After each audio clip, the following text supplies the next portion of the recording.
À l'initiative du chef d'État gabonais, par ailleurs président en exercice de la Communauté économique et monétaire d'Afrique centrale, CEMAC, les assises de Libreville se sont déroulées du 6 au 7 mai de l'année en cours. Au terme de ceci, plusieurs résolutions ont été prises et publiées pour la solidité de cette institution sur les plans de développement économique, de santé, de sécurité et de défense. Après avoir fait un bref aperçu de l'évolution économique de la CEMAC en 2014 et des prévisions pour l'année 2015, le gouverneur de la Banque centrale a préconisé aux États de la CEMAC d'accélérer la diversification économique déjà amorcée, d'améliorer l'environnement des affaires, de mettre en œuvre le PER et de favoriser l'intégration sous-régionale.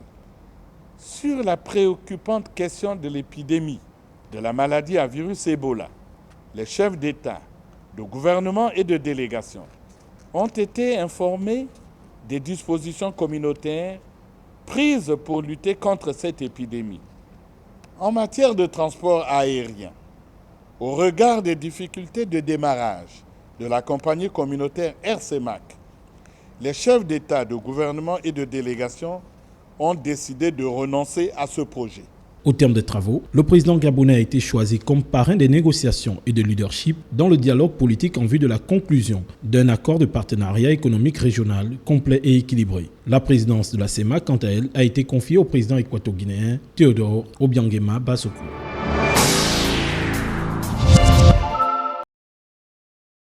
Un tour dans les kiosques à journaux de la ville de Libreville, ou être posté devant son écran télévisé ou devant son poste de radio pour s'informer. Suffit de comprendre à quel niveau se trouve la liberté de la presse au Gabon, ou permet de faire l'état des lieux sur la vie des journalistes au Gabon. La journée mondiale de la presse est devenue pour nous communicateurs la véritable tribune pour faire passer nos revendications auprès des décideurs. Une partie de l'opinion pense que les titres des journaux, parfois injurieux et pompeux, allant de la calomnie aux diffamations ou des propos incitant à la haine ou à la violence, des attaques à la vie privée ou des questions liées au pot de vin et celles liées à la qualité des contenus ou des images et bien d'autres informations qui sont diffusées ou publiées ici et là, souffriraient le plus souvent d'une absence de règles d'éthique et de déontologie qu'exige le métier de journaliste. La diffamation est un délit de presse. Et lorsque on est responsable d'un tel délit, lorsqu'on a commis un tel délit, le seul recours, c'est les tribunaux de droit commun. Et c'est au plaignant à prouver qu'il a été diffamé. Et au juge de juger, si je peux me répéter ainsi. Comment se fait-il que tous les 12 membres du Conseil national de la communication, c'est-à-dire l'Assemblée nationale des journalistes, tous ces 12 membres sont désignés par l'institution du parti et à tête chercheuse. À l'auditorium de la maison Georges Rahueri, les professionnels de la communication ont, à l'occasion de la journée mondiale de la liberté de la presse, demandé aux décideurs de revoir le mode de désignation des conseillers membres du Conseil national de la communication, instance de régulation des médias au Gabon, et de laisser les communicateurs juger les communicateurs.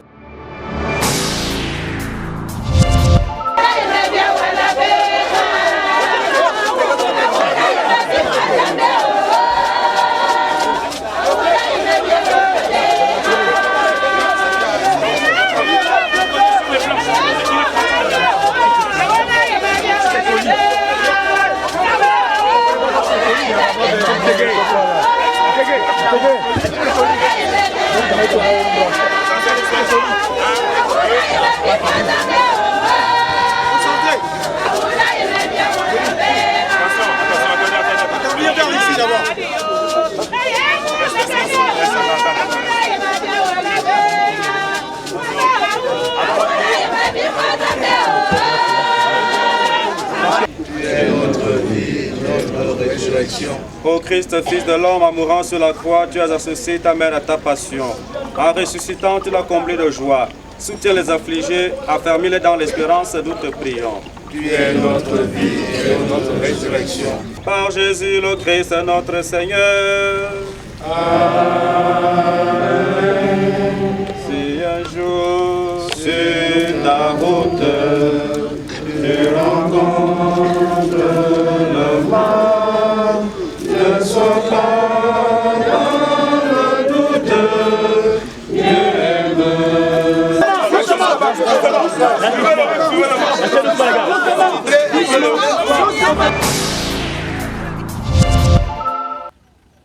Halte Garderie de Massekou et autres coopératives ont reçu la visite de la délégation conduite par Marie-Françoise Dikumba, qui accompagnait le maire de Port-Gentil et le gouverneur de l'Ogooué-Maritime.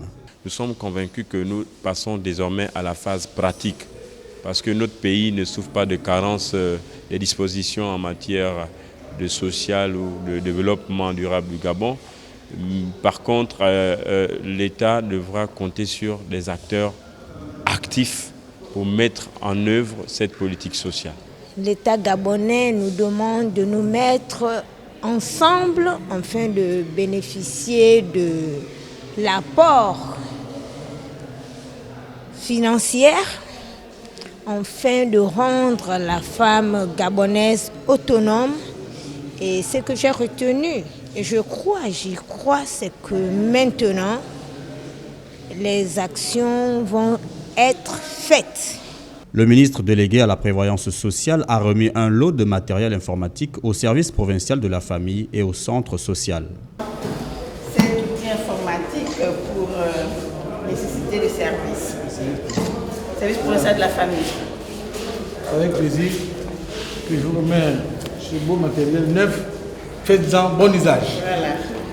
Ça vient ensuite de la dotation que vous avez déjà reçue de la part de M. le gouverneur. Voilà. La visite s'est poursuivie mardi en matinée à l'orphelinat de Ntchengue et dans une autre coopérative. C'est au cours d'une conférence de presse organisée ce jeudi 7 mai 2015 à l'hôtel Le Nomade que le président de commission Pierre Moussa est revenu sur les explications des décisions prises lors de la 12e session ordinaire des chefs d'État de la CEMAC. Au nombre de ces importantes décisions, le Gabon et la Guinée équatoriale ont décidé de se plier au rang de la libre circulation des biens et des personnes dans la sous-région, mais également la mise en place d'un marché commun. Il y avait un débat entre les 4 pays et les 2 autres, le Gabon et la Guinée équatoriale. Sur les conditions préalables, les chefs d'État ont fait remarquer que ça fait plusieurs années que les 4 autres pays, qui représentent quand même beaucoup de population, l'écrasante majorité de la population, sont en libre circulation.